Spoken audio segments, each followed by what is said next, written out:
Hey everyone, I'm Stella Liu. I recently started a Substack newsletter called Data Science by AI, where I share thoughts on how data science is changing in the age of AI and how we, as data scientists, can evolve and grow with it. The first series is all about evaluating LLM-powered products. And since I also host a podcast, I figured why not just record it and share it on my podcast too? So here it is, the first post in the series. Why and what to evaluate.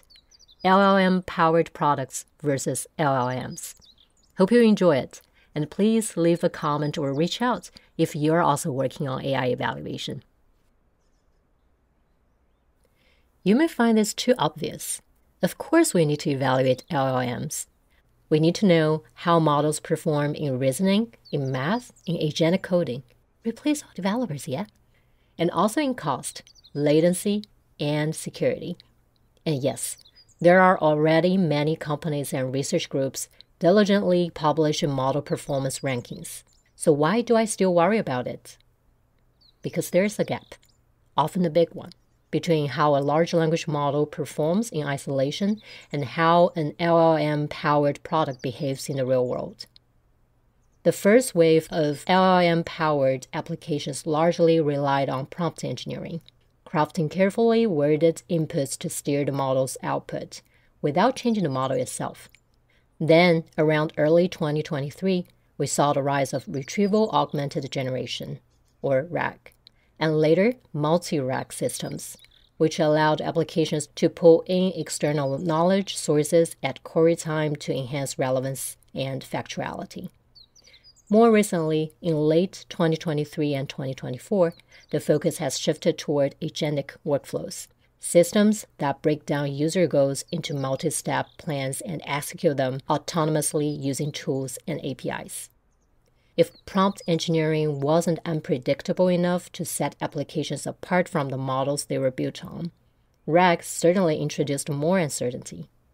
Imagine a customer support chatbot powered by the most powerful LLM but connected to an outdated knowledge base, or student-facing AI bot linked to a biased and error-prone dataset. In both cases, the underlying model might score high on every leaderboard, but that doesn't guarantee the product is useful, safe, or even coherent. A powerful LLM does not automatically ensure a powerful AI product. And agentic workflows?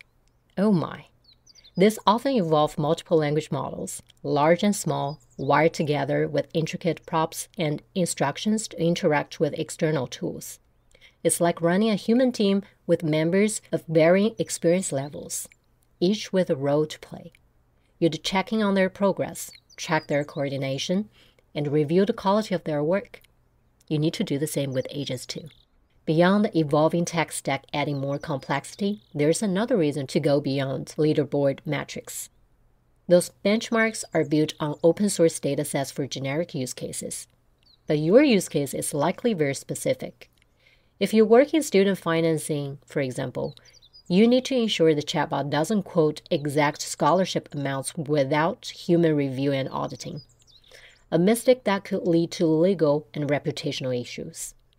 If you're in e-commerce, you want to make sure your bot reliably communicates up-to-date promotions and stock availability. Model-level performance doesn't guarantee product-level reliability in your context.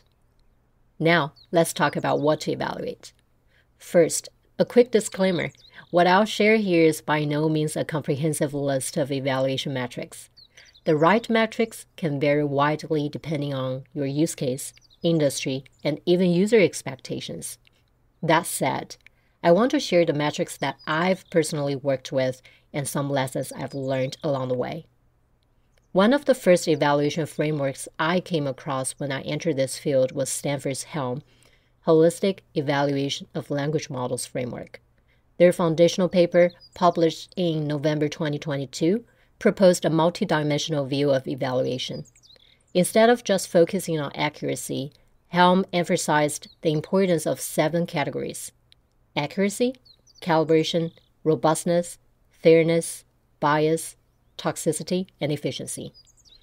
This framework helped set the tone for thinking about language model performance not just in terms of output quality, but also trustworthiness and impact.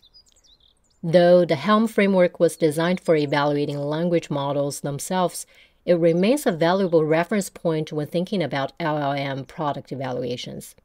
That said, metrics for LLM-powered products can and should be very different from those used for the underlying models. Once you move from model to application, you're no longer just measuring generation quality or toxicity.